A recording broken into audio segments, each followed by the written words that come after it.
Jason, it looked like from the outright first minutes you could match the intensity with the Knights. What was your assessment of the game? Yeah, I'm not too sure about that. I think, we started the half pretty well, both halves pretty well actually. Forcing the Knights in their own end and then come up with a 7-tackle set, and then obviously they got some field position off the back of that. Their right edge was a bit dodgy in that first half, was struggling to defend. Kalen was causing us a lot of problems. Thought we were grouped at half time and then come back 12-4. Just disappointing how we went about our business after that. A lot of errors. Scoreboard pressure took its toll in the end. But, there's a lot of blokes out there putting a lot of effort in. We're just a team playing without much confidence at the moment. Completions weren't great. Is execution, especially at end of sets, a bit of a concern? I think sometimes it's about playing tough. You got to play tough. You got to wait for the opportunity to come. You got to be prepared to take your medicine. And credit to Newcastle. I don't want to come in here and talk about things that we did wrong, but they put pressure on us with their defence. They made our execution hard because they were defending well, and we've got to be more patient than that and be prepared to stay in the grind and play tough, and we're just not doing that at the moment. Cameron, out there, did it feel like they were almost suffocating you because there so much pressure in their defence? Yes and no. They were good, and like Coach said, they put a lot of pressure on us, but we didn't really do ourselves any favours in terms of completion and building any pressure and giving ourselves building fatigue into the game, and then making sure that we take the opportunities on the back of that. So there's we can sit here and make a lot of excuses, but we just got to make the most of the bye week and get our act together, and we've got to win against Roosters. JD, does it surprise you that patience with the ball seems to be an issue, because it is an experienced team and you've got guys in the key positions that know how to do this? Yeah, I think so. It's something that we talk about all week. We plan for. We have, a fallback when we make errors, so we get back in the grind, and we're just not doing it.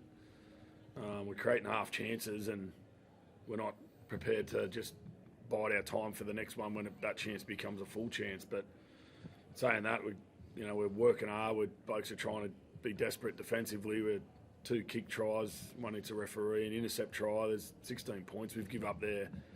Where we just got to be a bit more desperate. We've got to be more desperate to be the first to the ball, and Newcastle were that tonight. And you saw Latrell and Tane end up on report late in the game. How did you see Latrell's contact on Tyson Brazil? Was it frustration bubbling over? Yeah, I don't think it's him in the head. I think it's just silly from Latrell, and I didn't see Tane's one, but yeah, he got his medicine, so we'll have to wait and see what happens. Do you worry the loss would be for this crucial game against the Roosters if you had to sit that one out? There's no point talking about it. I don't know. We'll wait and see what the verdict is tomorrow, and we'll go from there. But Blake Taft's doing a great job. Played some good footy for us this year, so we'll see what happens. Jason, you mentioned the ball hitting the referee's shin and awarding a try. How did you see that? Yeah, my understanding was when the ball hits the ref, it's a dead ball. I think if it doesn't hit him, it keeps going, and Cody Walker's a chance of getting to it. But for whatever reason, that wasn't the case. But that's where we're at the moment. That's unfortunately we're not getting luck because we're not prepared to earn it as well. The bunker said the balance of probability was that they were going to score anyway. Is that a rule, or is that I suppose I'll go with Wayne. Yeah, it's a new one to me. I don't know. I've always played the ball hits the ref, it's a dead ball, and advantage goes to the attacking team, I suppose. But yeah, I had no idea when it's hard to say how far that ball keeps going, how it doesn't. But obviously, whoever's in the bunker's got some pretty good vision. It's a pretty clear decision. What do you do with this bye week coming up? Because it's a strange position in that you've got 1 game left, finals on the line, but you've got 2.5 weeks leading into it now. We train hard. We do what we know we need to do, be better at it on the field. We get to train and we work hard, and we're committed to that training and winning that day, and then doing that for the next 10, 12 days before our next game. And that's all we can do. We can focus on what's coming up. There's no point us dwelling on where we're at past 6 weeks, 8 weeks, whatever it is. We've got to get focused on the now, and the now is our next training session, dumping what we're not happy about here and improving it, and then training it and getting ready for the Roosters in a fortnight's time. Games this season on the line.